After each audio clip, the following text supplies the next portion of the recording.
Hello, everybody. Good afternoon, good morning.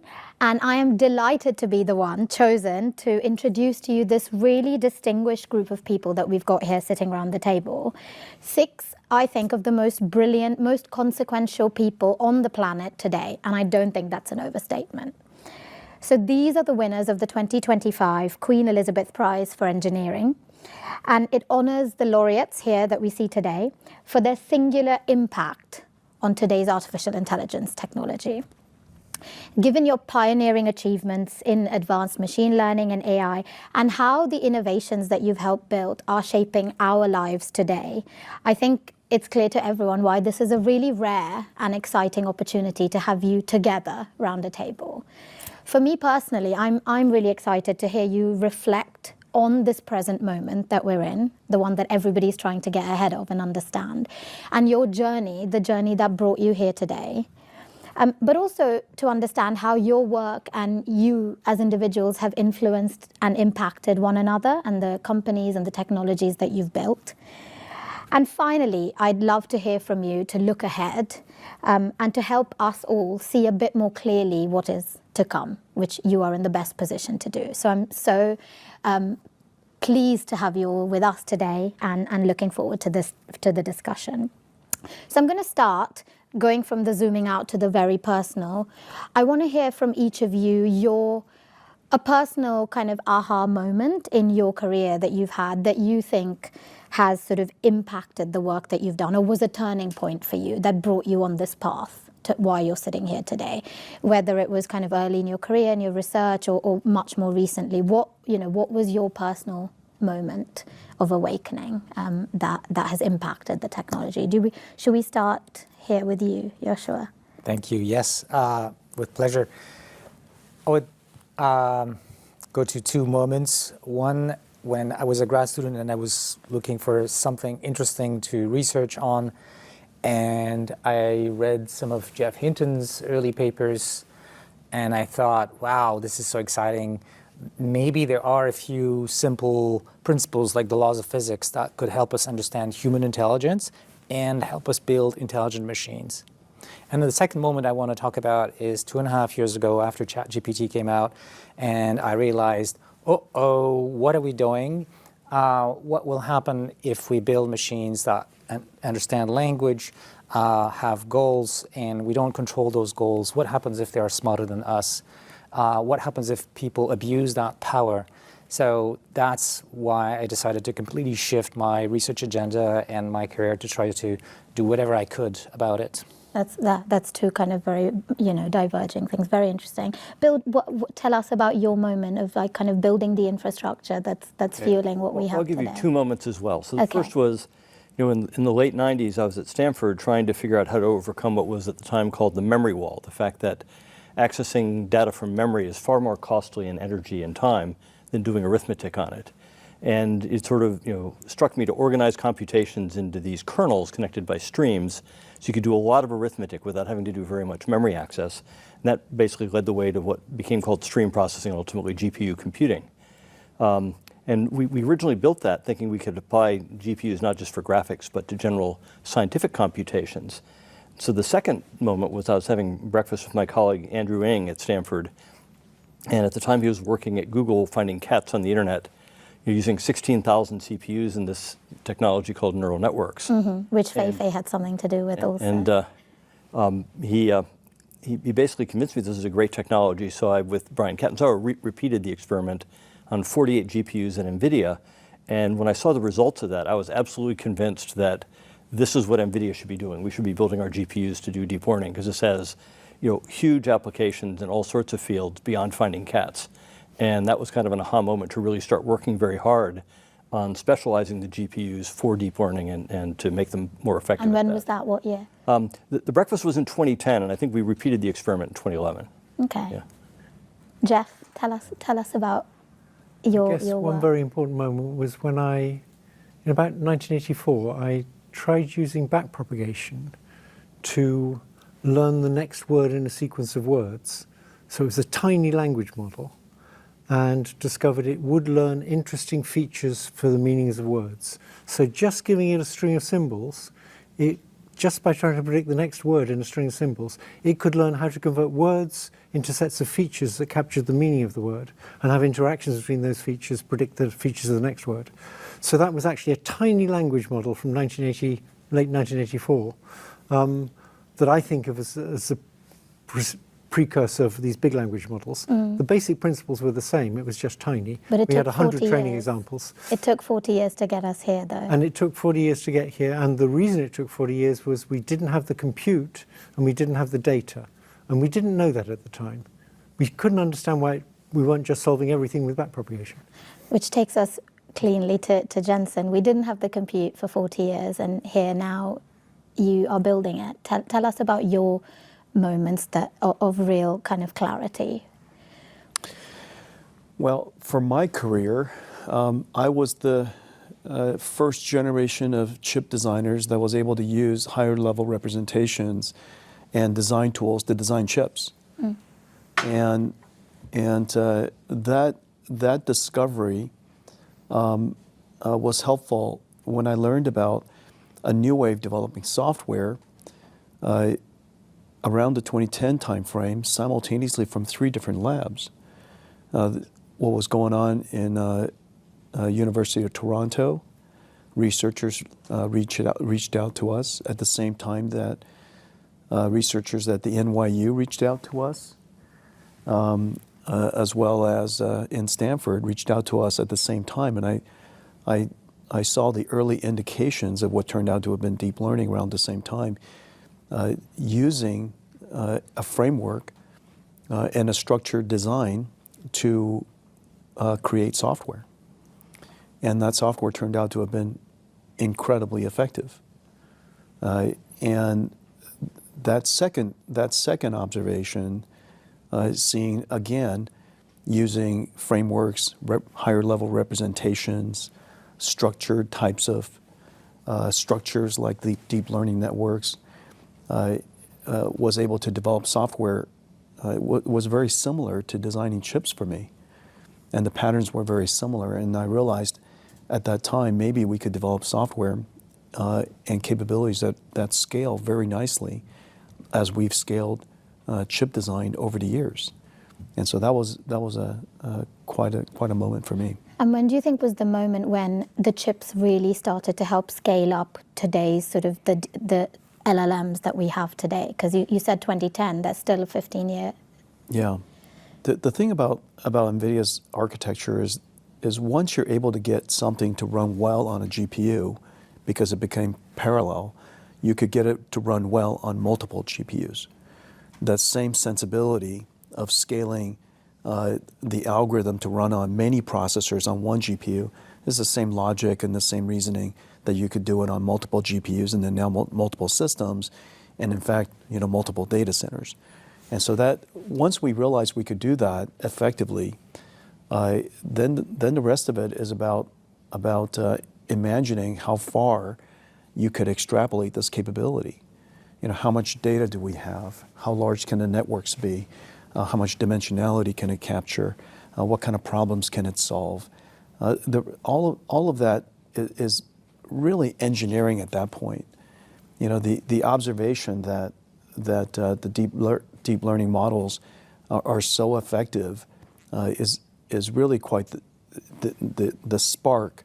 The rest of it is really engineering extrapolation. Fei, tell us about your moment. Yeah, I also have 2 moments to share. So around 2006 and 2007, I was transitioning from a graduate student to a young assistant professor. And I was among the first generation of machine learning graduate students, reading papers from Young, Joshua, Jeff.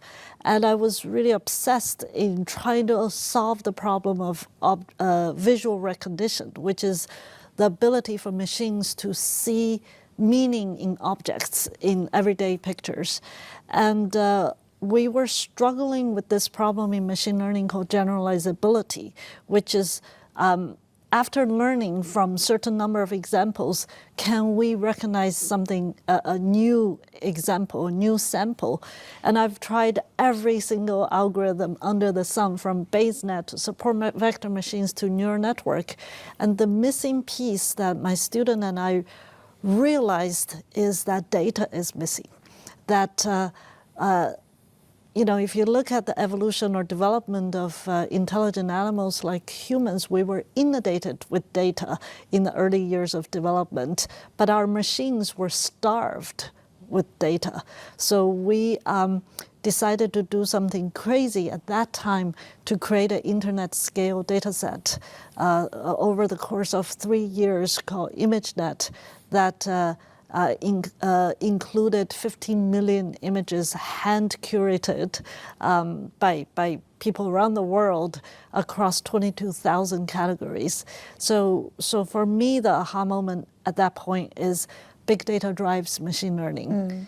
And it's the limiting factor, the building block of all of the, algorithms that we're seeing. It's part of the scaling law of today's AI. And the second aha moment is 2018. I was the first chief scientist of AI at Google Cloud. Part of the work we do is serving all vertical industries under the sun, right? From healthcare to financial services, from entertainment to manufacturing, from agriculture to energy. And that was a few years after the what we call the ImageNet, AlexNet moment, a couple of years after AlphaGo, and I realized... AlphaGo being the algorithm that was able to beat humans at playing the Chinese board game Go. Yes, and as the chief scientist at Google, I realized this is a civilizational technology that's going to impact every single human, individual, as well as sector of business. And if humanity is going to enter an AI era, what is the guiding framework so that we not only innovate, but we also bring benevolence to through this powerful technology to everybody. And that's when I returned to Stanford as a professor to co-found the Human-Centered AI Institute and propose the Human-Centered AI framework so that we can keep humanity and human values in the center of this technology. So developing, but also looking at the impact and what's next, which is where the rest of us come in. Jan, do you want to round us out here? What's been your highlight? Yeah, I'll probably go back a long time. I realized when I was an undergrad, I was fascinated by the question of AI and intelligence more generally, and discovered that people in the 50s and 60s had worked on training machines instead of programming them. I was really fascinated by this idea, probably because I thought I was either too stupid or too lazy to actually build an intelligent machine from scratch, right? So it's better to let itself be, train itself or self-organized, and that's the way, intelligence in life builds itself. It's self-organized. So I thought this concept was really fascinating, and I couldn't find anybody when I graduated from engineering. I was doing chip design, by the way. Wanted to go to grad school. I couldn't find anybody who was working on this, but connected with some people who kind of were interested in this and discovered Jeff's papers, for example. And he was the person in the world I wanted to meet most in 1983 when I started grad school. And we eventually met 2 years later. And today you're friends, would you say? Yes. We had lunch together in 1985, and we could finish each other's sentences, basically. He had, I had a paper written in French at a conference where he was a keynote speaker and managed to actually kind of decipher the math. It was kind of sort of like backpropagation a little bit to train multi-layer nets. It was known from the 60s that the limitation of machine learning was due to the fact that we could not train a machine with multiple layers. So that was really my obsession, and it was his obsession too. And so I had a paper that kind of proposed some way of doing it, and he kind of managed to read the math. So that's how we hooked up. And that's what has set you on this path ever since. Right. So and then after that, once you can train complex systems like this, you ask yourself the question, so how do I build them so they do something useful, like recognizing images or things of that type? And at the time, Jeff and I had this debate when I was a postdoc with him in the late 80s. I thought the only machine learning paradigm that was well formulated was supervised learning. You show an image to the machine and you tell it what the answer is, right? And he said, no, like the only way we're going to get to make progress is through unsupervised learning. And I was kind of dismissing this at the time. And what happened in the mid-2000s when Yoshua and I sort of start getting together and restart the interest of the community in deep learning, we actually kind of made our bet on unsupervised learning. Or self-supervised. Which is just a reinforcement loop, right? This is not reinforcement. No, this is basically discovering the structure in data without training the machine to do any particular task, which is, by the way LLMs are trained. So an LLM is trained to predict the next word, but it's not really a task. It's just a way for the system to learn a good kind of representation or capture the Is there no reward system there? Sorry to get geeky, but is there nothing to say this is correct and therefore keep doing it? Well, this is correct if you predict the next word correctly. Yeah. Right? Okay. And so that's different from the rewards in reinforcement learning, where you say that's good. Yeah, okay. Right. And so, in fact, I'm going to blame it on you. It turns out, Fei Fei produced this big data set called ImageNet, and which was labeled, and so we could use supervised learning to train the systems on. And that turned out to work actually much better than we expected. And so we temporarily abandoned the whole program of working on self-supervised and unsupervised learning because supervised learning was working so well. We figured out a few tricks. Yoshua stuck with it. I said I didn't. No, you didn't. I didn't still completely works either. well. But it kind of refocused the entire industry and the research community, if you want, on sort of deep learning, supervised learning, etc. And it took another few years, maybe around 2016, 17, to tell people, like, this is not going to take us where we want. We need to do self-supervised learning now. Yeah. And that's what LLM really are the best example of this. Okay. But what we're working on now is applying this to other types of data, like video, sensor data, which LLMs are really not very good at all. And that's a new challenge for the next few years. So that brings us actually to the present moment. And I think, you'll all have seen this crest of the interest from people who had no idea what AI was before, who had no interest in it, and now everybody's flocking to this. And this has become more than a technical innovation, right? That's a huge business boom. It's become a geopolitical strategy issue. And, everybody's trying to get their hands around what this is, or their heads around it. Jensen, I'll come to you here first. I want you all to reflect on this moment now here.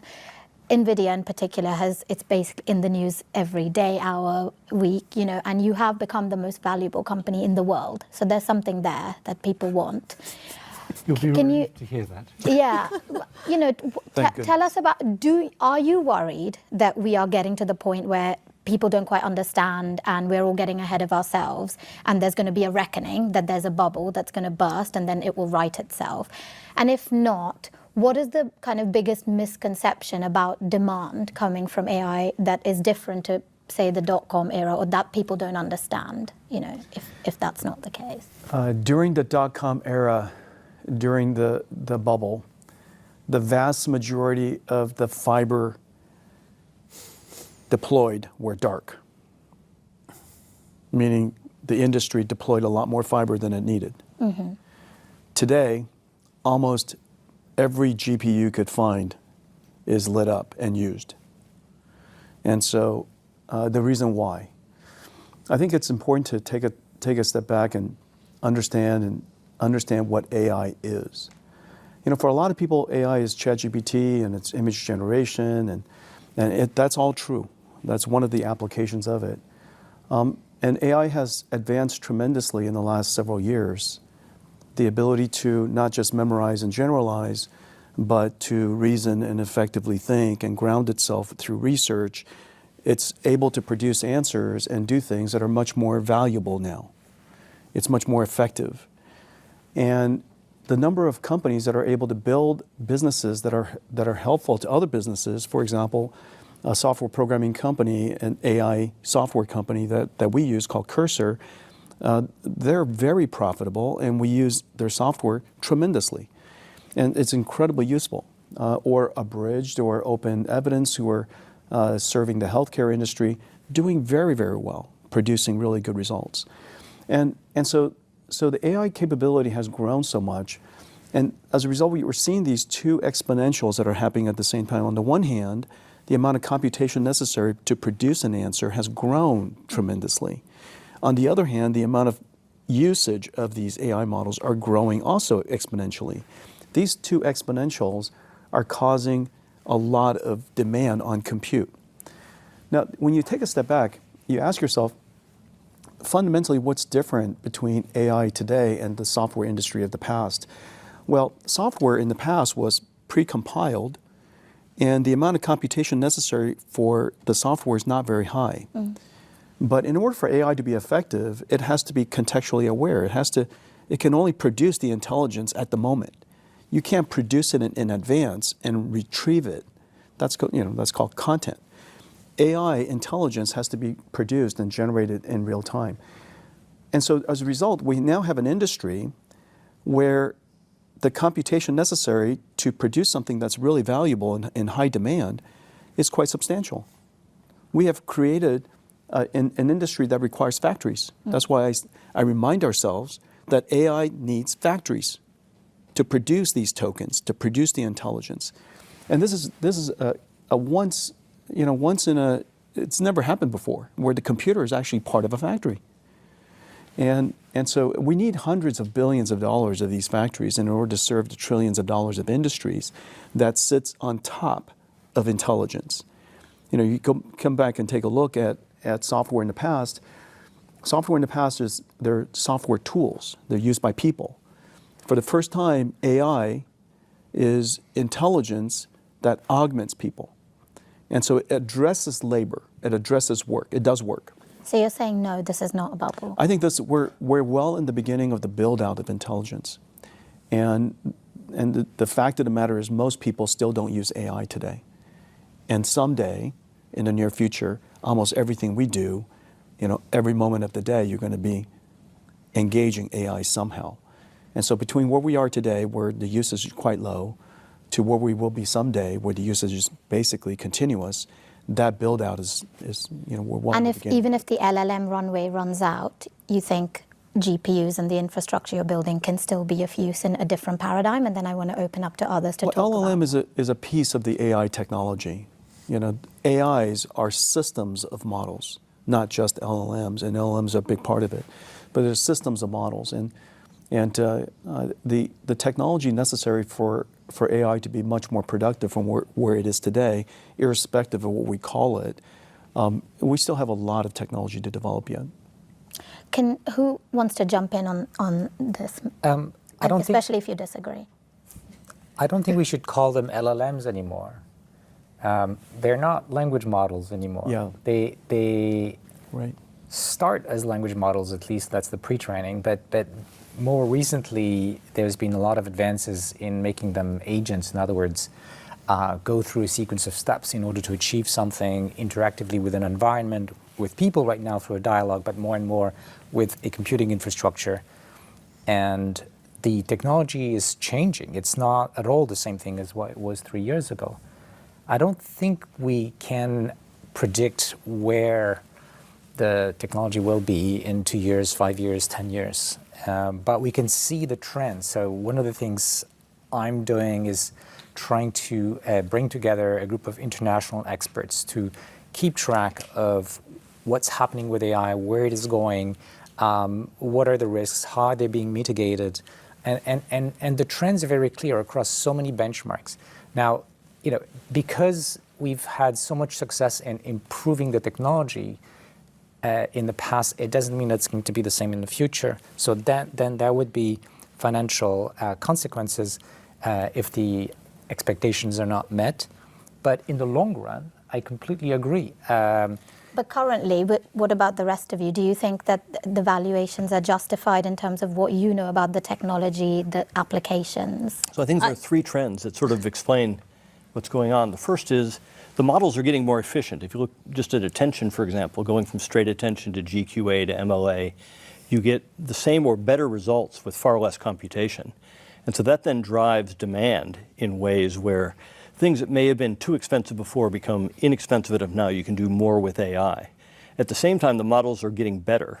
And maybe they'll continue to get better with transformers, or maybe a new architecture will come along, but we won't go backwards. We're going to continue to have better models. That also enables. You'll still need GPUs, Yep, even if absolutely, you don't have transformer-based. In fact, it makes them much more valuable compared to more specialized things because they're more flexible and they can evolve with the models better.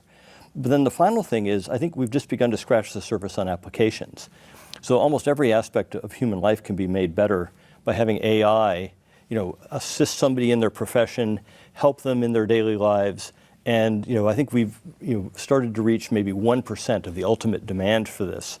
So as that expands, the number of uses of this are going to go up. So I don't think there's any bubble here. I think we're, like Jensen said, we're riding a multiple exponential, and we're at the very beginning of it, and it's going to just keep going. And in some ways, NVIDIA is inured to that, because even if this paradigm changes and there's other types of AI and other architectures, you're still going to need the atoms underneath. So that makes sense for you. Did you want to jump in, Fei Fei? Yeah, I do think that, of course, from a market point of view, it will have its own dynamics, and sometimes it does adjust itself. But if you look at the long-term trend, let's not forget AI, by and large, is still a very young field, right? We walk into this room and on the wall there were equations of physics.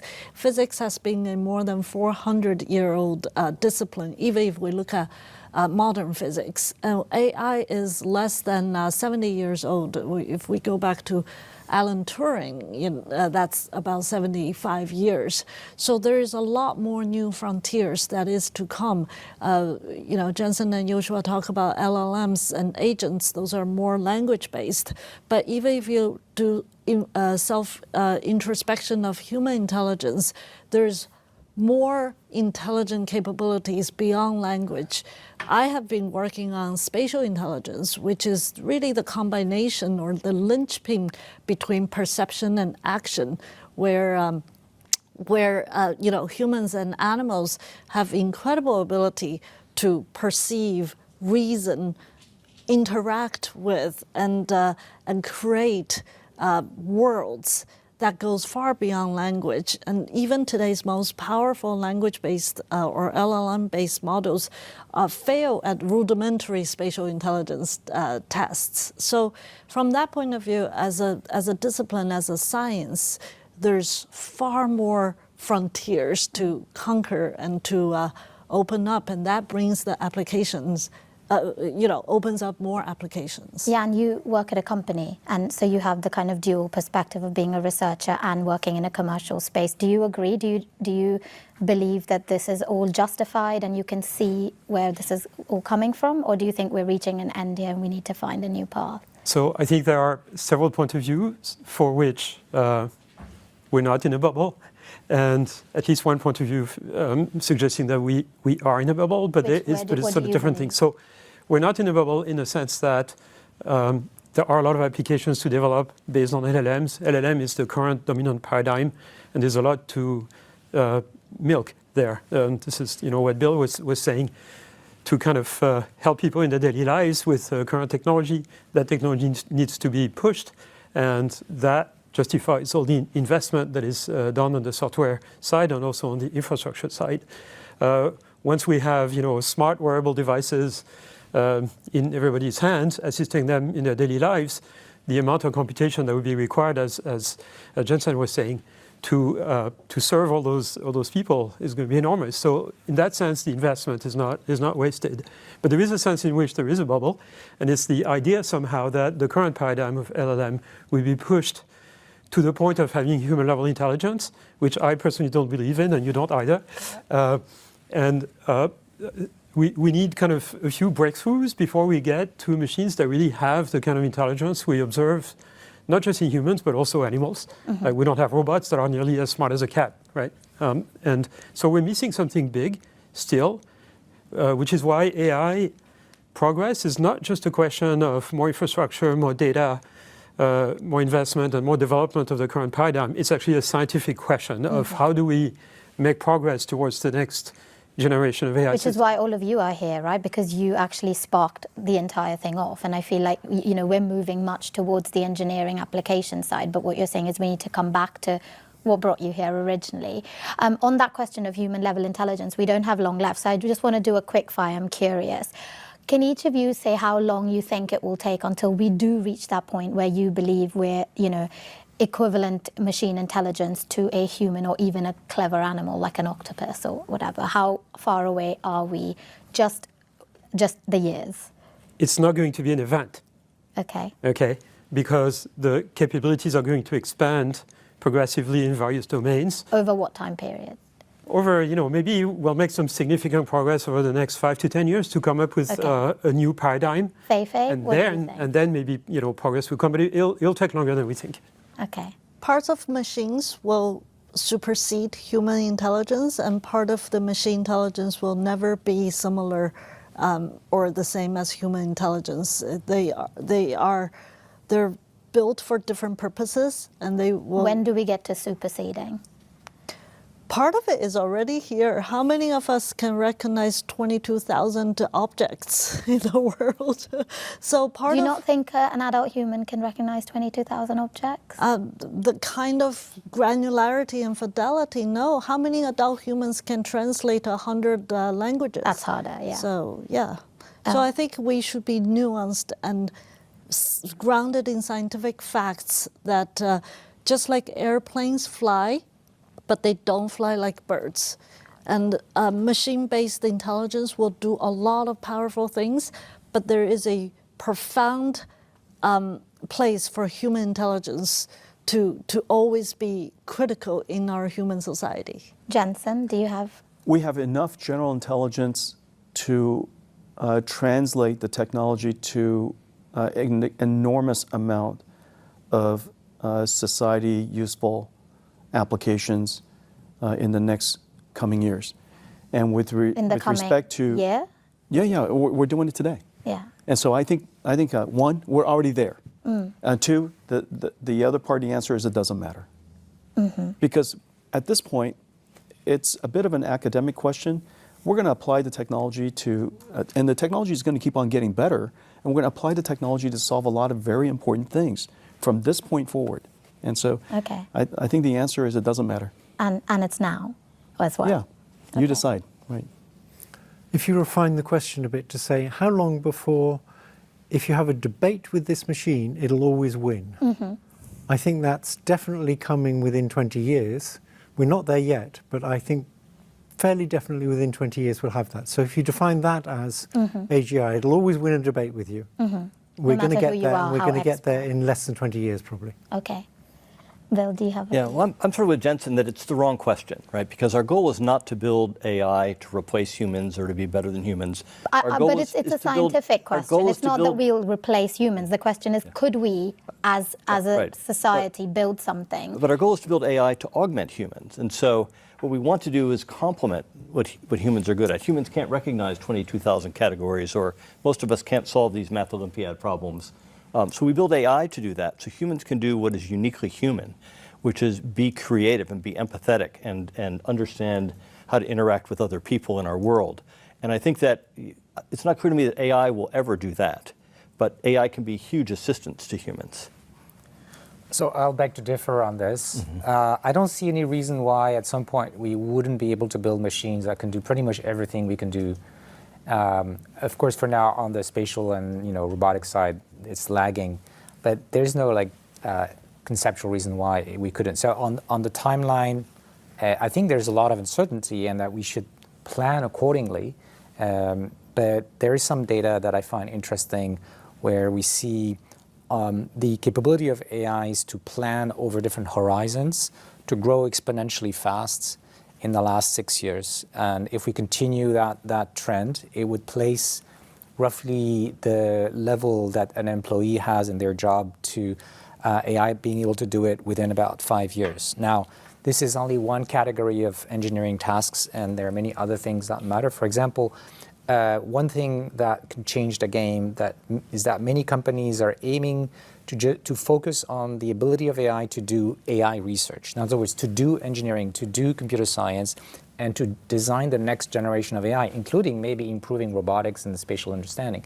So I'm not saying it will happen, but the area of ability of AI to do better and better programming and understanding of algorithms, that is going very, very fast. And that could unlock many other things. We don't know, and we should be really agnostic and not make big claims, because there's a lot of possible futures there.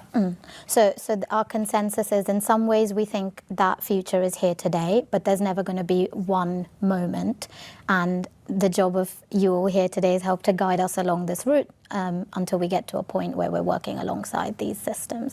Very excited personally to see where we're going to go with this. If we do this again in a year, it'll be a different world. But thank you so much for joining us, for sharing your stories, and for talking us through this huge kind of revolutionary moment.